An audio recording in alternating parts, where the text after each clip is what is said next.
Okay, welcome to this section 3 A-level video. This is Anthology by Wilcockson on euthanasia. Let's read it and analyze it. And we're going to split this section into two sections. So, 3A, a moral crisis in liberal societies. Why does the issue of euthanasia and abortion cause such heated debate at present? Peter Singer has argued, 1994, that Western liberal societies are going through a transitional stage in ethics, at present where the authority of the traditional sanctity of life argument, SOL, is giving way to the liberal quality of life argument, QOL. The liberal influence has already been seen in many acts of legislation, notably in the case of suicide, where the principle of personal autonomy is the fundamental principle undermining moral and legal decisions. Singer suggests that the sanctity of life belongs to an older, more absolute view of life, but with the demise of Christianity, the philosophical basis which establishes the life as a gift from God or as part of natural law can no longer be sensibly sustained. So while the changeover takes place, there will be those who strenuously wish to oppose what they see as a corrosive force. How interesting. What do we think of this? A moral crisis in liberal societies that has caused heated debate at present. Well, what is the current picture in Western liberal societies about euthanasia? Now, later we're going to look in particular at the Netherlands, and you see in the map on the left that it's legal there, and everywhere else, well, it's sort of tolerated, where you can stop passive euthanasia, you can stop treatment, is often authorized. And then notice the countries where it's banned. Now the south of Ireland may be changing very soon.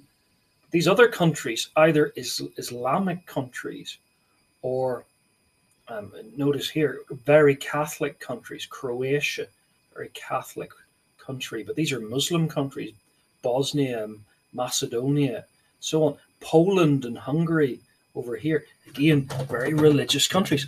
So there does seem to be a connection between the wider secularization of society as the thing that's causing heated debate, as the gatekeepers of our institutions are advocating for forms of life and ways of life that were repudiated, were rejected in not very long ago. Who is, let's circle him here, Peter Singer. Peter Singer has argued, and when did he argue? In 1994. Well, this is his book, Practical Ethics, which is, let's get practical. Let's euthanize some people. It's a great option. And so he says, the notion in Practical Ethics, he says, the notion that human life is sacred just because it is human life is medieval. Well, that's almost a statement of fact, that the religious perspective that is that God exists, God created us, and therefore life is precious. Or perhaps a sort of natural moral law perspective. So yeah, that's kind of, he's actually spot on the money there. But notice the kind of chronological snobbery going on, what C.S. Lewis would call chronological snobbery in what he says. Now, his argument there in Practical Ethics is that Western liberal societies are going through a transitional stage in ethics. Now, how far that's the case is something to be considered. Certainly the secularization thesis was very strong in the 1960s and 70s. The kind of ethics that we're coming through is more pluralist than humanist, I would say. There's more. So that's a kind of, we're certainly in a stage of confusion, transition, and that's the case. But are we going from the bad to the good, as he sort of thinks? Well, that's another question. So in his book, he goes on to argue, and rightly so, is it being quoted here? The authority of the traditional sanctity of life argument is giving way to the liberal quality of life argument. Well, that's certainly the case. This in the middle here is Diane Petty, one of a number of high-profile cases. She was in the noughties, advocating for a change in law. She wanted legislation so she could legally have euthanasia. It didn't happen, and she died. But the kind of arguments around the world, and in particular, well, is it around the world? Well, it's really just in, well, it's in Western liberal societies, not in religious societies. Death with dignity in America and in Britain and places like that, or the dignity in dying, what used to be called the voluntary euthanasia. Now, the Care Not Kill campaign is the new name for the pro-life side of things. So there's certainly a lot of discussion around this. And one of the key things is this principle of what is the principle of personal autonomy? And is it the fundamental principle undergirding moral and legal decisions? And what about the sanctity of life principle that is part of an older, more absolute view of life that is linked with Christianity and its health, perhaps, that establishes life as a gift from God and natural law can be sensibly sustained?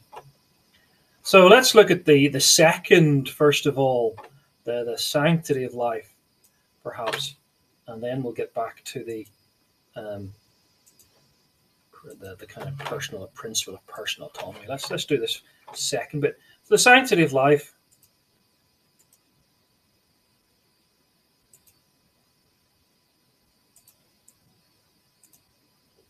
is a concept that's been prominent in religious thought, especially Christianity. It's often formed the basis of general opposition to euthanasia. If every life's a gift from God and inherently sacred, then only God has the right to take it, clearly. Allowing humans to end life as they wish is cutting short God's plan for that person.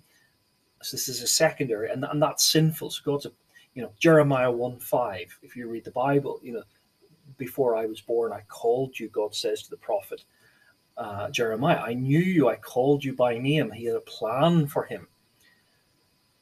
The notion that life has got teleology, has got purpose, it's not just one thing after another, is a deeply religious concept. So that idea is often accompanied by the idea that suffering and hardship are essential parts of life, kind of Iranian theodicy. We can learn through our suffering, through our mistakes. Instead of being obstacles to being happy or to have a happy life and death, actually we learn that the purpose of life is not just mere hedonism, but is purpose, is to grow into the likeness of God, Irenaeus would say. We are made in his image, but not in his likeness. So they should be seen as ways of growing closer to God. But principles, the quality of life principle about personal autonomy, it's me and my choice. Well, others argue, like Peter Singer, we've seen, and so many others, Fletcher originally in the 1960s, it should be my choice. It's hedonism, going back to Bentham. The general happiness and welfare one experiences over the course of one's life is what's important, not some sense of it being purposeful or intrinsically valuable.